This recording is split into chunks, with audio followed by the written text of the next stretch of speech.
Everyone, सरल academy में आपका स्वागत है। उम्मीद करती हूँ बेटा आप सब बढ़िया है और आपने स्टडीज को अब कंटिन्यू कर दिया है, क्योंकि हम आपके लिए अब रेगुलर रोज वीडियो लेक्चर्स लेके आ रहे हैं, जिसमें बिल्कुल आपको लाइव जैसा ही लग रहा होगा, मतलब लाइव की जैसे ही हम शूट करते हैं, लेकिन ड्यू टू सम कंडीशन हम आपको लाइव अभी प्रोवाइड नहीं करा रहे। लेकिन आई प्रॉमिस, जब तक अगर आप लोगों ने सपोर्ट करना चालू कर दिया, अगर व्यूज सही जाने लग गए, अगर रिक्वेस्ट ज्यादा आने लग गई, तो हम जल्दी ही लाइव क्लासेस भी आपके लिए लाने लग जाएंगे। तो थोड़ा सा सपोर्ट करो।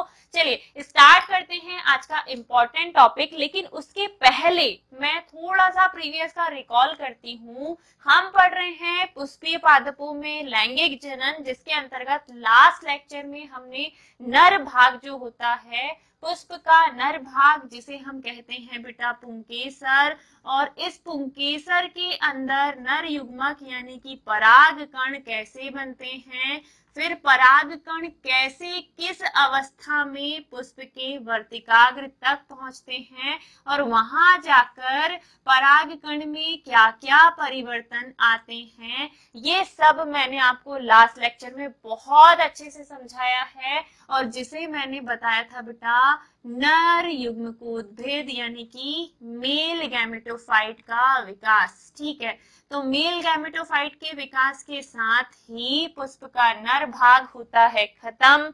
निषेचन पूर्व घटनाओं में पहले हम पुष्प के मेल पार्ट को बहुत अच्छे से कवर करे हैं। ठीक है, सारा मतलब इससे रिलेटेड जितने भी क्वेश्चन बन सक रहे थे मैंने लगभग सारे आपको करवा दिए, कुछ भी नहीं छोड़ा।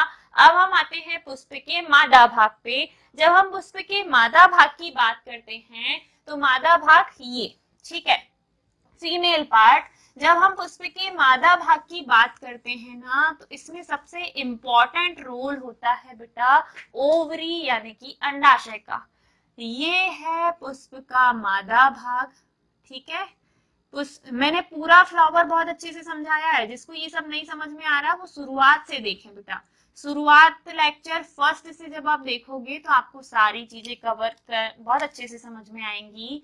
तो इधर इसकी लीव्स होती है, इधर होता है बेटा वाहिदल, और यहाँ से ये जुड़ा हुआ होता है इससे। ठीक है, तो इस प्रकार एक फ्लावर की संरचना होती है। पूरा नहीं बना रही हूं मैं। अब देखो, ये जो बीच वाला मैंने बनाया है पूरा, यही है एक फ्लावर का फीमेल पार्ट, जिसे हम कहते हैं स्त्री केसर। स्त्री केसर स्त्री वाला भाग। ठीक है, ये इसमें ऊपर की तरफ जो संरचना होती है उसे कहा जाता है बेटा वर्तिकाग्र, स्टिग्मा।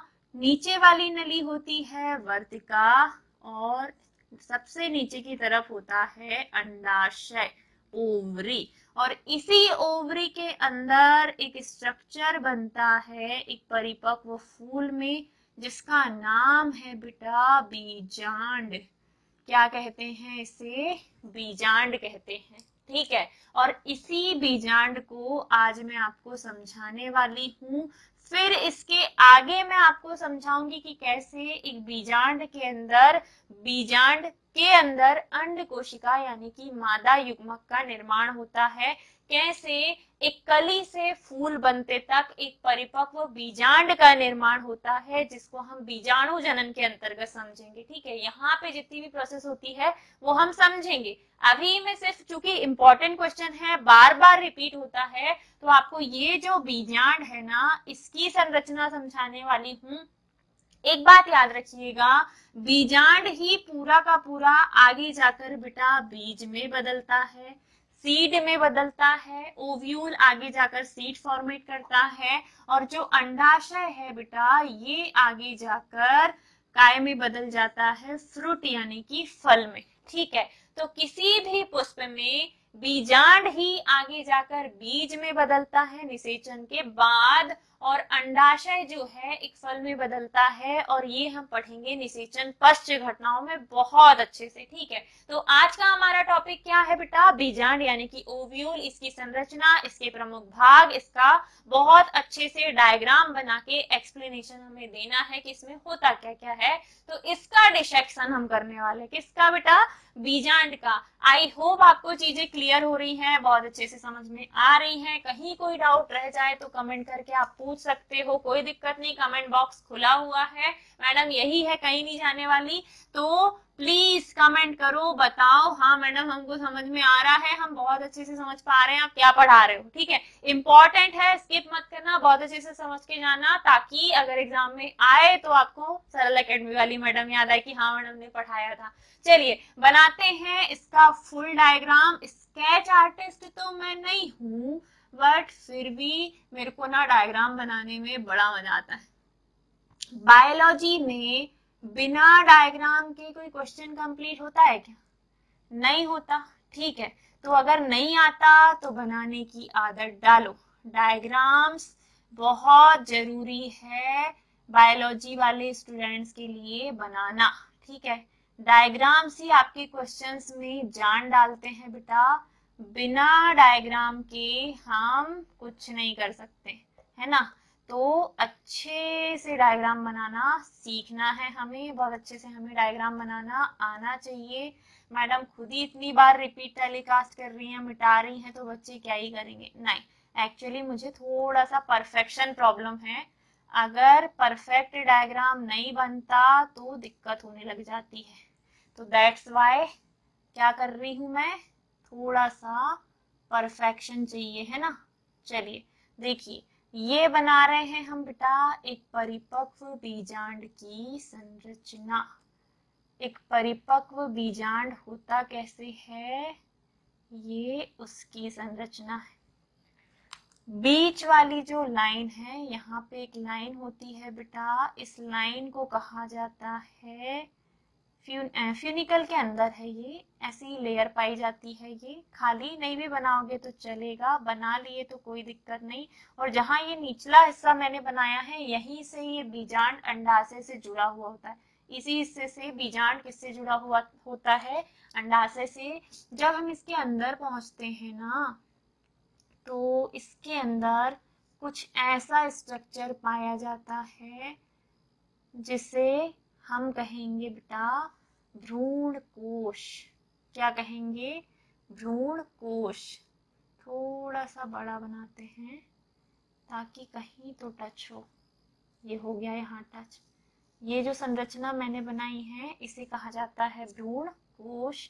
और भ्रूण कोश के अंदर की तरफ ही एक और स्ट्रक्चर होता है जो होता है थोड़ा सा गोलाकार। तो यहाँ पे छोटा स्ट्रक्चर मैं बनाऊंगी, लेकिन कैसा बनाऊंगी, गोलाकार बनाऊंगी, सॉरी अंडाकार बनाऊंगी। गोल नहीं बनाना है, अंडाकार बनाना है। ये बन गया हमारा अच्छा सा सुंदर सा डायग्राम का आएगा बेटा बीजांड का। इससे आपकी प्रैक्टिस भी हो जाएगी कि बनाना कैसे है। मैं पहले से भी बना के आपको दे सकती थी, लेकिन फिर आपको समझ में नहीं आता कि कहाँ से मैडम ने क्या बना दिया। दैट्स वाई मैंने पूरा बहुत अच्छे से बनाया है। देखो पहले समझो बहुत अच्छे से, और कहाँ क्या है वो आपको समझना है। बाहर की तरफ, सबसे बाहर की तरफ बीजांड में जो बाहर की तरफ आवरण है बेटा, उस आवरण को कहा जाता है बेटा बीजांड आवरण, ठीक है, बीजांड आवरण। लेकिन ये होता है बीजांड का बाह्य आवरण, बीजांड का बाह्य आवरण, जिसे बेटा आउटर इंटेग्यू। अब मेरे को पूरा ही मिटाना पड़ेगा, है ना, ये वाला डायग्राम हमारे काम का नहीं है अभी, जब लगेगा तो मैं फिर से की बना के बता दूंगी। अब हमें पूरा बीजांड एक्सप्लेन करना है। तो बाहर की तरफ ये जो संरचना है इसे कहा जाता है बाह्य आवरण, यानी कि आउटर इंटेग्यूमेंट। इसके अंदर ये जो आवरण आपको दिखाई दे रहा है इसे कहा जाता है बेटा अंतः आवरण। अंदर वाले आवरण को अंतः आवरण बोलेंगे ना मैडम, बाह्य आवरण थोड़ी बोलेंगे। अंतः आवरण यानी कि इनर इंटेग्यूमेंट। दो टाइप के आवरण है बेटा बीजांड को कवर किए हुए, जो आगे जाकर बीज के आवरण बनाएंगे। बीज के भी चारों तरफ आवरण होता है ना, जिसको हम जैसे मूंगफली में रेड कलर का छिलका है ना, वो जो पपड़ी के जैसा छील के हम फेंक देते हैं, रेड कलर प्याजी कलर बोल दो आप, ठीक है। तो वो जो होता है वो होता है छिलका, है ना, और वो होता है बीजांड का आवरण, जो कि बाह्य आवरण और अंतः आवरण से मिलकर बना होता है। तो बीजांड में बाहरी और अंतः आवरण को आउटर और इनर इंटेगुमेंट कहते हैं। तो हम कह सकते हैं कि बीजांड दो प्रकार के आवरणों से मिलकर बना है। इसके अंदर की तरफ हम पहुंचते हैं तो अंदर वाली इस संरचना को कहा जाता है बेटा बीजांड काय। बीजांड को काया देने वाला एक संरचना जिसे हम कहते हैं क्या, बीजांड काय। बीजांड काय के अंदर ये जो ग्रीन कलर की लाइन हमें दिखाई दे रही है, इस ग्रीन कलर की लाइन वाले स्ट्रक्चर को कहा जाता है बेटा भ्रूण कोश, भ्रूण का कमरा, भ्रूण कोश, जिसको कहते हैं बेटा एम्ब्रियो सैक, एम्ब्रियो सैक। भ्रूण कोश, भ्रूण कोश के अंदर ही भ्रूण बनेगा। भ्रूण कोश के अंदर जब हम पहुंचेंगे, सॉरी भ्रूण कोश तो ये है, भ्रूण कोश बेटा ये वाला है। इस संरचना को क्या कहते हैं, भ्रूण कोश कहते हैं। और इस वाली संरचना को क्या कहते हैं बेटा, बीजांड काय कहते हैं। तो एक है बेटा बीजांड काय और उसके अंदर की तरफ जो है वो है क्या, भ्रूण कोश। तो आप कह सकते हो कि चार टाइप की संरचनाएं हमें यहाँ मिल गई और ये हिस्सा तो इसी से जुड़ा हुआ होता है, इसे हम नहीं भी बनाएंगे तो चलेगा। एक बाह्य आवरण, दूसरा अंतः आवरण, और अंतः आवरण के अंदर की तरफ ये वाली जो संरचना है इसे कहा जाता है बेटा बीजांड काय। और बीजांड काय के अंदर जो है, बीजांड काय को बेटा न्यूसेलस भी कहते हैं, ठीक है, बीजांड काय को न्यूसेलस भी कहते हैं। और इसके अंदर रेड कलर से ये जो मैंने बनाया है इसे कहा जाता है बेटा भ्रूण कोश यानी कि एम्ब्रियो सैक। अब ये जो एम्ब्रियो सैक है ना, इस एम्ब्रियो सैक के अंदर बेटा 3 कोशिकाएं ऊपर की तरफ होती हैं, 3 कोशिकाएं नीचे की तरफ होती हैं और 2 केंद्रक यानी कि 1 कोशिका बीच में होती है। अब इसकी कहानी मैं तुम्हें बाद में बताऊंगी कि क्यों यहाँ 2 केंद्रक है और मैंने इसको क्यों एक ही कोशिका नाम दिया।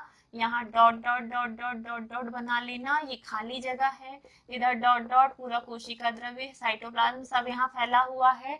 तो देखो ये जो मैंने यहाँ पे बनाया है ऊपर की तरफ, इन्हें कहा जाता है बेटा antipodal, antipodal cell. Antipodal cell जो बीच में है उन्हें कहा जाता है ध्रुवीय केंद्रक यानी कि पोलर न्यूक्लियाई। क्या कहते हैं इन्हें, ध्रुवीय केंद्रक, पोलर न्यूक्लियाई। और नीचे के तरफ ये जो होती है बीच वाली, यही मेन है जिसे कहते हैं बेटा अंड कोशिका। आइट साइड में जो 2 हैं इन्हें कहा जाता है बेटा सहायक कोशिका। क्या कहते हैं, सहायक कोशिका। अब एक ऑब्जेक्टिव इस बार बना था, उससे भी मैं आपको बताती हूँ कुछ, लेकिन उसके पहले एक और बात, ये हो गई सहायक कोशिका, ये हो गई अंड कोशिका। ये जो रास्ता खुला हुआ पूरा दिखाई दे रहा है शुरुआत में, इस रास्ते को कहा जाता है, इस रास्ते को कहा जाता है बेटा बीजांड द्वार।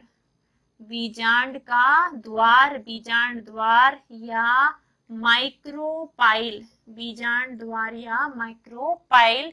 और जहां से ये वाला भाग जो आवरण, बीजांड काय के आवरण वाला भाग है, वो काय से जुड़ा हुआ होगा। इस वाले हिस्से को हमने क्या नाम दिया, दिया ही नहीं है।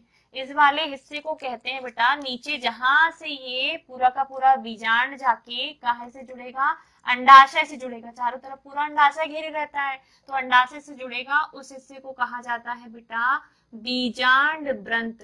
क्या कहते हैं इसे, बीजांड ब्रंत या फ्यूनिकल कहते हैं, बीजांड ब्रंत या फ्यूनिकल कहते हैं। और ये बीजांड ब्रंत आगे जाकर इस पूरे बीजांड से जहां जुड़ेगा, उस हिस्से को बेटा, इस वाले हिस्से को जहां पर ये जुड़ेगा ना, उस वाले हिस्से को कहते हैं बेटा हाइलम। और ऊपर की तरफ ये जो खाली गैप आपको दिखाई दे रहा है, इस खाली गैप को निभाग यानी कि चलाजा कहते हैं। चला जाए यहाँ से, कोई जरूरत नहीं है, ठीक है। तो ऊपर वाला ये जो खाली गैप हमें दिखाई दे रहा है, इस वाले हिस्से को बेटा निभाग या चलाजा कहते हैं। इस प्रकार एक परिपक्व बीजांड की संरचना कुछ इस प्रकार होती है, जिसमें बीचों बीच में एक परिपक्व भ्रूण कोश का निर्माण होता है। भ्रूण कोश, भ्रूण का कोश यानी कि कमरा है जहां पर निषेचन की क्रिया होगी, जहां पर भ्रूण का विकास होगा, जहां से बीज का निर्माण होगा। तो यही वो जगह है जहां पे पूरी प्रक्रिया हो रही है और पुष्प एक परिपक्व बीज को जन्म दे रहा है। एक से ज्यादा भी हो सकते हैं, बीज कभी एक नहीं होते, एक बहुत कम होते, एक से ज्यादा होते हैं ना। तो हम कह सकते हैं कि एक परिपक्व बीजांड ऐसा है जिसके पास दो आवरण है, बाह्य और अंतः आवरण, आउटर एंड इनर इंटेगुमेंट। इसके अंदर हम पहुंचेंगे तो बीजांड काय है, एक न्यूसेलस जो बीजांड को प्रॉपर काया देने का काम कर रहा है, जो भ्रूण कोश को कवर करने का काम कर रहा है। बीजांड काय के अंदर की तरफ है बेटा भ्रूण कोश। आप कह सकते हो बीजांड चारों तरफ से घिरा हुआ है, किसके द्वारा, बीजांड काय के द्वारा। बीजांड काय के अंदर क्या है बेटा, भ्रूण कोश। भ्रूण कोश के अंदर 3 कोशिकाएं ऊपर की तरफ है, इनका काम मैं आपको आगे बताऊंगी। साथ ही साथ ये भी बताऊंगी कि इन कोशिकाओं का निर्माण कैसे होता है। इन कोशिकाओं को एंटीपोडल कोशिका यानी कि एंटीपोडल सेल कहते हैं। बीच में बेटा एक ही कोशिका होती है लेकिन केंद्रक 2 होते हैं, जिन्हें ध्रुवीय केंद्रक या पोलर न्यूक्लियाई कहते हैं। इनका भी बड़ा इंपॉर्टेंट रोल है आफ्टर निषेचन और निषेचन के समय भी। नीचे की तरफ बेटा 3 कोशिकाएं होती है, जिनमें से आजू बाजू की छोटी और बीच वाली बड़ी कोशिका होती है। इस बड़ी वाली कोशिका को ही कहा जाता है बेटा अंड कोशिका यानी कि एग सेल। अंड कोशिका यानी कि एग सेल। और ये जो होती है ये होती है सपोर्टिंग सेल यानी कि सहायक कोशिका। जो आइट साइड में 2 है उन्हें कहा जाता है सहायक कोशिका। आगे अगर हम बात करें तो बीजांड काय नीचे आकर बीजांड ग्रंथ से जिस संरचना के द्वारा जुड़ता है उस संरचना का नाम है बेटा हाइलम। हाइलम जो है वो एक इंग्लिश नाम है। हाइलम जो है वो एक इंग्लिश नाम है। हिंदी में इसे निभाग नहीं कहते, हिंदी में इसे नाभिका कहते हैं। क्या कहते हैं, नाभिका कहते हैं। तो इस बार ऑब्जेक्टिव में ये पूछा था इसलिए मैं हिंदी नाम भी बता रही हूँ। हिंदी मीडियम वाले बच्चे जनरली क्या करते हैं, इंग्लिश ट्रांसलेशन देखते ही नहीं है और फिर गलत सलत करके आ जाते हैं। तो हमें बायोलॉजी में इंग्लिश और हिंदी दोनों पे फोकस करना है। वहां पे इंग्लिश मीडियम वालों के लिए इंग्लिश वर्ड है, हिंदी मीडियम वालों के लिए इंग्लिश वर्ड भी हिंदी में है। इंग्लिश वर्ड हिंदी में हाइलम को वो हाइलम लिख के दे देगा, चलाजा को वो चलाजा लिख के दे देगा। इसकी कोई गारंटी नहीं है कि आपको हिंदी वर्ड ही मिले या इंग्लिश वर्ड ही मिले। इंग्लिश हिंदी वर्ड कॉमनली मिल सकते हैं, तो आपको कंफ्यूज नहीं होना है, आपको सब कुछ अच्छे से अभी से पढ़ते चलना है। तो ये पूरी संरचना उस परिपक्व पुष्प के अंदर अंडाशय के अंदर उपस्थित बीजांड की है, जिसके अंदर अब निषेचन की प्रक्रिया होगी और वो बीज को जन्म देगा। मतलब कली से फूल बन चुका है, फूल परिपक्व हो चुका है और उसके अंदर एक परिपक्व बीजांड बन चुका है। तब हमें बीजांड कुछ ऐसा दिखाई देता है बेटा। और बीजांड के अगर हम प्रकारों की बात करें, अगर हम टाइप्स की बात करें ना, तो बीजांड मेनली 6 प्रकार के होते हैं और वो आपको बुक में एक के बाद एक पढ़ना। आर्थोट्रोपस, एनाट्रोपस, सर्सिनोट्रोपस, कैंपाइलोट्रोपस, जितने भी ट्रोपस प्रकार के बीजांड है वो सिर्फ इसके कारण कि निभाग, बीजांड द्वार और ये जो बीजांड ग्रंथ है ये सब एक दूसरे के आमने सामने हैं, 90 डिग्री एंगल में है, आड़े हैं, तिरछे हैं, जैसे भी हैं, घूमा हुआ है, जैसे कोई बीजांड ऐसा प्रॉपर पूरा घूम गया। तो इस प्रकार की कंडीशन स्ट्रक्चर के कारण बीजांड के 6 प्रकार होते हैं। ऑर्थो, एना, कैंपाइलो, सर्सिनो, जितने भी ट्रोपस प्रकार के बीजांड है आपको अच्छे से एक बार देख लेना है। इतना इंपॉर्टेंट नहीं है इसीलिए मैं इतना ज्यादा नहीं बता रही हूँ, जस्ट रीड कर लेना कि 6 टाइप के बीजांड नाम और उनके अंदर क्या डिटेल है, पढ़ लेना, समझ में आ जाएगा। अगले वीडियो में बेटा मैं एक इम्पॉर्टेंट क्वेश्चन कवर करूंगी और वो जो क्वेश्चन है वो ये है कि ये जो परिपक्व बीजांड है, इस परिपक्व बीजांड के अंदर बीजाणु जनन प्रक्रिया कैसे होती है। ठीक है, मेगा स्पोरोजेनेसिस। एक और बात, बीजांड का दूसरा नाम है बेटा गुरु बीजाणु धानी, मेगा स्पोरेंजियम। गुरु बीजाणु धानी की बात कह लो या बीजांड की बात कह लो, ये एक ही है, दोनों एक ही सिक्के के 2 पहलू, एक सिनोनिम्स आप कह सकते हो। बीजांड ओव्यूल, गुरु बीजाणुधानी या मेगा स्पोरेंजियम सब एक ही वर्ड है। तो अगर गुरु बीजाणुधानी की संरचना भी पूछेगा तो भी आपको यही लिखना है। संरचना में अगर लिखने के लिए बोले तो सिंपल ही आप लिखोगे कि एक परिपक्व बीजांड में दो आवरण होते हैं। आवरण के अंदर की तरफ बीजांडकाय होता है, बीजांडकाय के अंदर की तरफ एक परिपक्व भ्रूणकोश पाया जाता है जिसमें 3 कोशिकाएं निभागीय सिरे की ओर, 2 केंद्रक बीच में और 3 कोशिकाएं नीचे बीजांड द्वार की तरफ व्यवस्थित होती हैं। फिर आगे जाकर बीजांडकाय बीजांड ग्रंथ से जिस संरचना के द्वारा जुड़ता है उसे नाभिका या हाइलम कहते हैं। ऊपर की तरफ का खाली भाग निभाग या चलाजा कहलाता है और जो नीचे की तरफ का द्वार है उसे बीजांड द्वार कहते हैं या माइक्रोपाइल कहते हैं। इस प्रकार हम एक परिपक्व बीजांड को एक्सप्लेन कर सकते हैं। तो आई होप आपको बहुत अच्छे से समझ में आया होगा। आगे मैं इसका बहुत धांसू लेक्चर लेके आने वाली हूँ जिसमें बीजांड के अंदर जितनी भी प्रक्रिया होगी हम उसको विस्तार से समझेंगे, बहुत अच्छे से एक्सप्लेन करेंगे, क्योंकि अगर इसके साथ उसको मर्ज करके पढ़ाया तो लेक्चर 1.5 घंटे का हो जाएगा और आपके पल्ले नहीं पड़ेगा। तो होमवर्क आपके लिए ये है, मुझे फटाफट से कमेंट करके बताओ बीजांड कितने प्रकार का होता है। First question. सेकंड, आपको डायग्राम बहुत अच्छे से बना के देखना है बेटा, बहुत अच्छी प्रैक्टिस करनी है। 7 मिनट के अंदर आपको पूरा डायग्राम बहुत अच्छे से नाम लिख के अच्छे से बनाते आना चाहिए। 7 मिनट इनफ है एक बीजांड को एक्सप्लेन करने के लिए, बहुत अच्छे से डायग्राम को ड्रॉ करने के लिए। तो बार बार प्रैक्टिस करना, बना के देखना, बनना चाहिए। क्वेश्चन एक और है, दूसरा ये कि बीजांड के अंदर टोटल कितने प्रकार की कोशिकाएं पाई जाती हैं, ठीक है, या टोटल कितने प्रकार के केंद्रक पाए जाते हैं, मुझे कमेंट करके बताइए। तो मिलते हैं अगले वीडियो में जिसमें मैं आपको बीजाणु जनन यानी कि मेगा स्पोरोजेनेसिस को एक्सप्लेन करूंगी और उसके बाद हम अगले क्वेश्चन में समझेंगे कि कैसे अंड कोशिका का निर्माण होता है। और जब वो निर्माण हो जाएगा तो फिर हम आएंगे कहाँ, फर्टिलाइजेशन यानी कि निषेचन पर। तो समझ में आया हो, वीडियो अच्छा लगा हो, चीजें क्लियर हुई हो तो लाइक कर दो यार, बार बार बोलने की जरूरत नहीं पड़नी चाहिए। कंटेंट को शेयर नहीं कर रहे हो, शेयर करो, कमेंट करके मैडम को बताओ कि हाँ मैडम अच्छा लगने लगा है, अब बायोलॉजी से हमें प्यार होने लगा है, बहुत अच्छी लगने लगी है biology. Because 11th and 12th की बायोलॉजी में बहुत वेरिएशन है, बोथ आर डिफरेंट, ठीक है। वहां पूरा प्लांट है, यहाँ पूरा एनिमल, ठीक है। अभी हमको पुष्पों के बाद सीधे मानव जनन पे उतरना है। मानव जनन, मानव स्वास्थ्य, वंशागति, विविधता, आणविक आधार, सब फिर वही चलेगा। तो दोनों थोड़ी सी अलग है। तो आप 11th और 12th को कंपेयर मत करना। 12th की बायोलॉजी बहुत अच्छी है, बहुत मजा आएगा आपको पढ़ने में, धीरे धीरे चीजें और अच्छी लगने लग जाएगी। तो मिलेंगे अगले लेक्चर में, अगले वीडियो में। आपको मुझे कमेंट करके बताना है कि लास्ट लेक्चर में आपको चीजें समझ में आई थी, ठीक है, बहुत अच्छे से समझ में आई थी। इंस्टाग्राम को अगर आपने फॉलो नहीं किया है हमारे चैनल को तो फॉलो कर लो, वहां पे भी आपके काम का बहुत सारा कंटेंट डलता है। फाइनेंशियली कैपेबल हो तो आप सपोर्ट कर सकते हो। खुश रहिए, स्वस्थ रहिए, मुस्कुराते रहिए और मिलते हैं। Radhe Radhe, bye bye.